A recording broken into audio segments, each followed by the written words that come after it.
Hey guys, welcome back to my new video. तो guys, इस video में आपको इंश्योरेंस से रिलेटेड टोटल जानकारी देने वाला हूं। हो सकता है आप इंश्योरेंस से अभी कुछ प्रॉब्लम फेस कर रहे हो या आने वाले टाइम में आपको प्रॉब्लम फेस करना हो।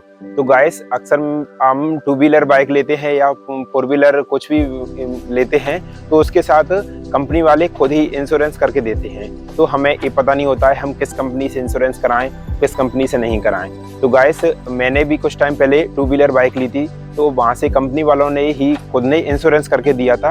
अक्सर सभी गाड़ियों के साथ वो 5 ईयर का रहता है उनका, वो खुद करके देते हैं। तो उसके आगे हमें कुछ प्रॉब्लम आती हैं, उनका सामना करना पड़ता है।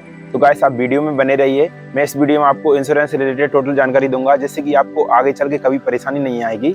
आप ऐसी प्रॉब्लम को फेस करें तो उससे आप निकल सकते हैं। तो गाइस, मैं इस वीडियो में आपको इंश्योरेंस से रिलेटेड टोटल जानकारी दूंगा, तो आप वीडियो में मेरे साथ बने रहिए। तो गाइस, मैंने कुछ टाइम पहले टू व्हीलर बाइक ली थी, तो उसका इंश्योरेंस उन्होंने एक कंपनी है इन्फो टोक्यो, उससे करा के दिया था। तो गाइस, ना तो मुझे उसकी जानकारी थी किस प्रकार का इंश्योरेंस वो करते हैं, ना तो मुझे उसके क्लेम से रिलेटेड कुछ जानकारी थी कि हम जब क्लेम करते हैं बाइक का एक्सीडेंट या कुछ भी हो जाता है तो हम क्लेम करते हैं तो किस प्रकार से वो हमारा क्लेम कराते हैं और हमें पैसे वगैरह या बाइक को ठीक करा के हमें जो भी व्हीकल रहती है उसको ठीक करा के देते हैं। तो गाइस, मैंने जब इन्फो टोक्यो से वहाँ से इंश्योरेंस कराया था, तो फर्स्ट साल का 100% क्लेम था। उसके बाद 4 ईयर का थर्ड पार्टी क्लेम रहता है, जिसमें कि टोटल पैसा नहीं मिलता है। तो मेरा फर्स्ट ईयर का 100% क्लेम था। तो मेरी बाइक का एक्सीडेंट हो गया था, या कहो कि किसी ने एक्सीडेंट कर दिया था। तो उसके बाद मैंने गाइस उसका क्लेम किया, तो उसमें 2 टाइप के क्लेम थे।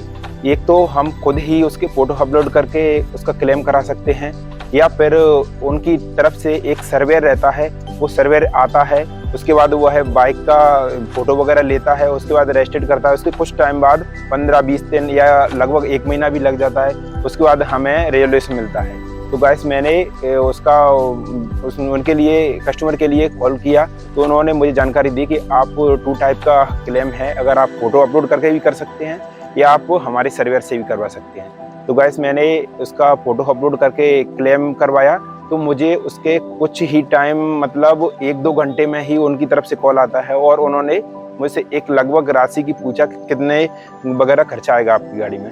तो मैंने बता दिया। उसके बाद मैंने फ़ोटो वगैरह अपडेट कर दिए थे, तो उसके 24 घंटे के अंदर ही अंदर उन्होंने उसके लिए अप्रूवल दे दिया था। तो वैसे उसका अप्रूवल मिलने के बाद ही मैंने उसको अप्रूव किया, उसके तुरंत 1 घंटे बाद मुझे मेरे पैसे मिल गए थे बाइक के। तो गाइस, मैंने बाइक का इंश्योरेंस करवाया, उसके बाद मैंने उस पर एक बार क्लेम लिया था। उसके बाद मुझे मेरी बाइक की रियर रिम थी, उसमें डैमेज आया था, तो मैंने उसका क्लेम ले लिया था।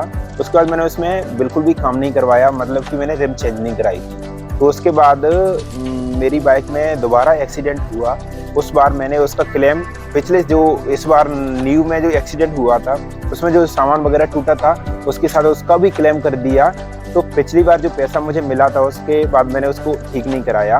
फिर भी मैंने अगली बार जो उसका क्लेम लिया, उसके बाद मुझे उस सामान का, उस पार्ट्स का जो पिछली बार भी ब्रेक हुआ था, तो किसी भी स्थिति में मतलब जो उनको फोटो मैंने शेयर किए थे उनमें वो देख पाए या नहीं देख पाए।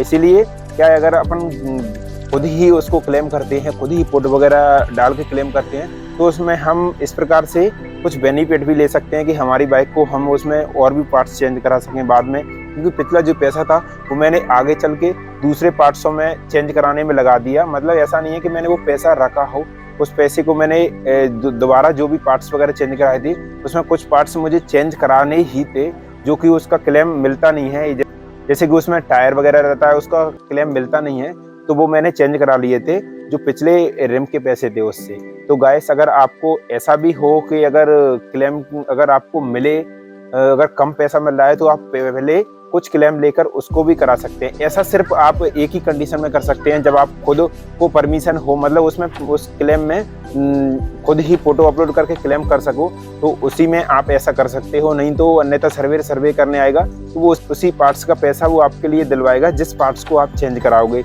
जिस पार्ट्स को आप चेंज कराना चाहते हो उस पार्ट्स का आपको बिल लगाना पड़ेगा। उसके करीब 10-15 दिन बाद ही आपका पैसा अपने बैंक अकाउंट में आएगा।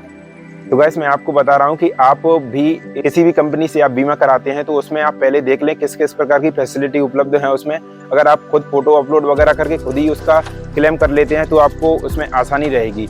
अगर उनकी तरफ से रहता है तो उनकी तरफ से करीब 1 मंथ लग जाए या उससे भी ज़्यादा लग सकता है, और उनका कोई ऐसा भी फिक्स नहीं रहता कि वो आज आके कर जाएं। तो आपकी गाड़ी को आपको या तो एक्सीडेंटल केस में है तो उसी प्रकार से आपको उसको रखना पड़ेगा या उसको एजेंसी पर रख के आना पड़ेगा, तो आप तुरंत काम नहीं करा सकते हैं। इसीलिए अगर आप मैं यहाँ पर आपको फ़ोटो वगैरह या उस बीमा कंपनी का नाम मेंशन कर दूंगा, और कुछ उसके जो पिछला मेरा एक्सीडेंट वगैरह हुआ था उसको फ़ोटो शेयर कर दूंगा, और कुछ उसका जो अप्रूवल आया था ना उसका भी फ़ोटो यहाँ पर मैं लगा दूंगा, तो आप देख लीजिएगा। अगर कुछ भी इंक्वायरी वगैरह करना हो या मुझसे कुछ इसके रिलेटेड कुछ जानकारी लेना हो तो आप मुझे कमेंट करके पूछ भी सकते हैं, मैं आपको इसके रिलेटेड टोटल जानकारी दे दूंगा। तो गाइस अगर आप बीमा वगैरह कराते हो तो पहले कंपनी को चेक कर लो कि उस कंपनी में किस किस प्रकार की फैसिलिटी उपलब्ध हैं, क्योंकि जब हम किसी भी व्हीकल को लेते हैं तो वो हमें उस कंपनी से रिलेटेड कुछ भी जानकारी नहीं देते हैं, क्योंकि उन जो भी शोरूम रहते हैं उनका बीमा कंपनियों के साथ टाई अप रहता है, तो वो खुद ही बीमा कंपनियों को वहाँ पर हायर करके रखते हैं और उनसे ही वो बीमा करवाते हैं। तो गाइस आप इस जानकारी को पहले ही कलेक्ट कर लें उनसे, क्योंकि उनका कोई ऐसा पर्सनली अपन से खुद से चूज करवाते नहीं हैं, वो खुद ही वहाँ से बाइक का या किसी भी व्हीकल का इंश्योरेंस करवाते हैं, क्योंकि उनका टाई अप रहता है कंपनियों के साथ। इसलिए आप उस कंपनी को पहले चेक कर लें उसमें किस किस प्रकार की फैसिलिटी उपलब्ध हैं, तो वहाँ से इस प्रकार से आप अपने आगे की प्रॉब्लम को फेस करते हैं, उससे बच सकते हैं। तो गाइस मेरे साथ हुआ वो मैंने आपको एक्सप्लेन करके बताया, क्योंकि मुझे जो प्रॉब्लम आई थी उसका सॉल्यूशन मुझे कुछ ही टाइम में मिल गया था और मेरा काम बेहतर हो चुका था।